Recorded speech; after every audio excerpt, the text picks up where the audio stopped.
incorrect form of punishment. Now I will be speaking about social media in schools.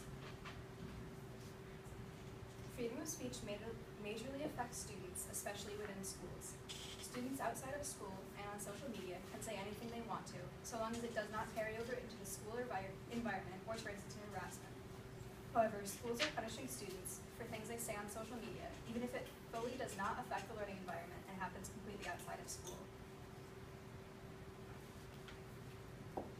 Freedom of speech, school jurisdiction, and stress on students due to worry about unnecessary punishments are all reasons schools should not be allowed to punish students for their actions on social media.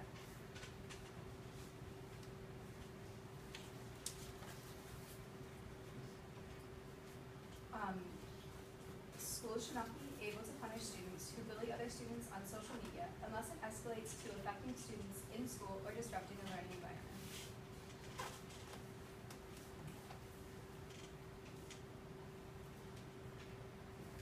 The main issue with dealing with social media is freedom of speech. One example of when schools took punishment too far is the case of Avery Donager. At the time, she was a sophomore at Lewis S. Mills High School in Connecticut. After a Battle of the Bands concert was canceled at her school, she was very upset and on her personal blog posted about her school administration and used inappropriate language directed at school officials. At first, the school took no action, but later when Avery tried to run for school office, the school did not allow her to run and did not allow her to protest about such event. Donager sued for impingement of her First Amendment rights, but due to how the school did not directly target her First Amendment rights or her, the case was thrown out. This case set a standard in Connecticut that needs to be changed. Although in New York, similar cases have occurred and students have won.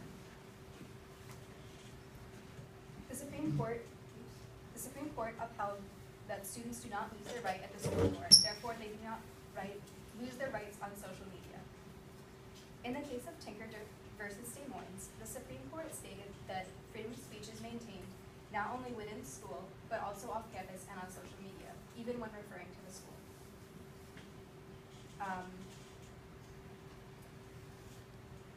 So long as it is off campus.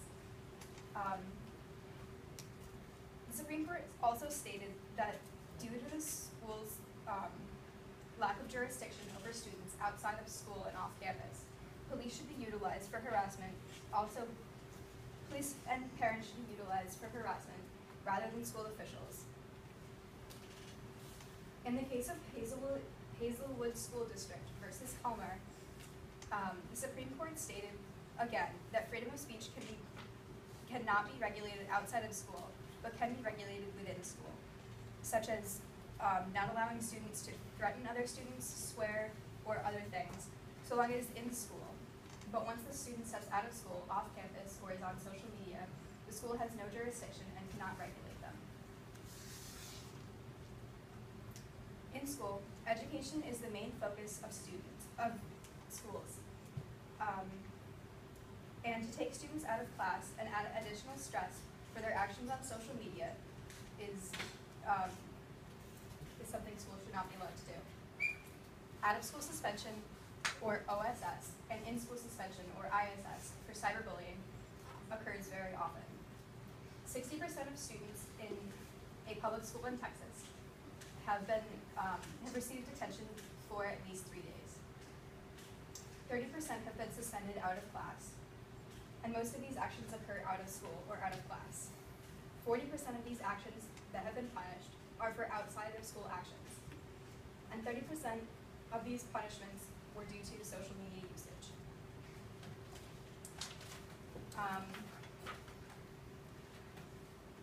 Now I'd like to take a minute to show you some examples of social media usage that can be taken as harassment or not harassment.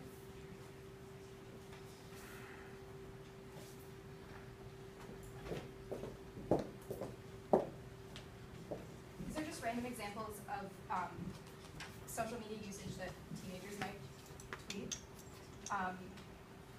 In example 1, it is a non-harassing tweet, although it refers to school officials. The school technically has no jurisdiction over it because it happened off campus and outside of school. In the second tweet, the school could get involved because the student is within school and directly targets another student within school. In tweet 3, it is harassing, but the student is outside of school and cannot get involved. Although if the student being targeted feels threatened, they should go to the police or a parent and talk about these issues.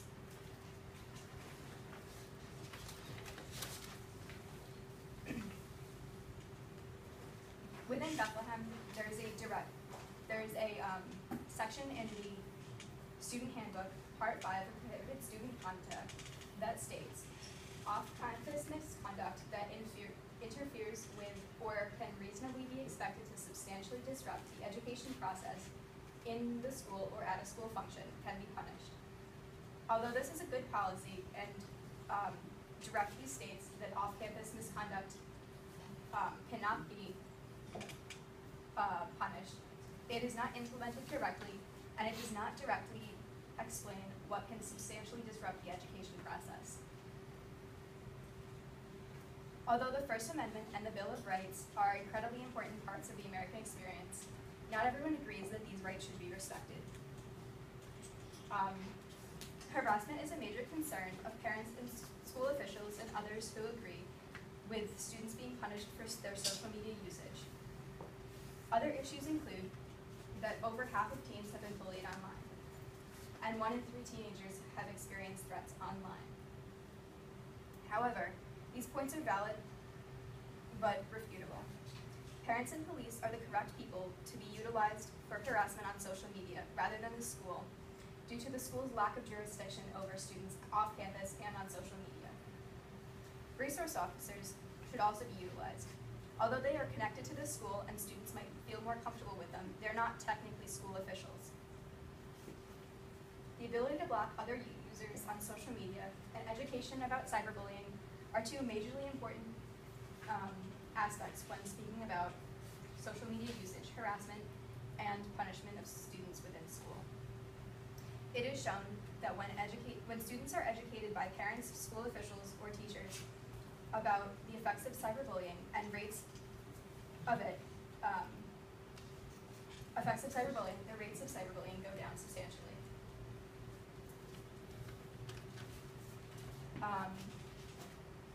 Therefore, due to freedom of speech, the Supreme Court's ruling on many issues stress on students due to the worry about unnecessary punishment and the potential utilization of parents and police, students must not be punished for their social media usage outside of school. Due to privacy and general over-involvement of administration in schools in students' personal business, schools should not be allowed to punish students for their actions on social media outside of school, so long as it's not impact learning environment.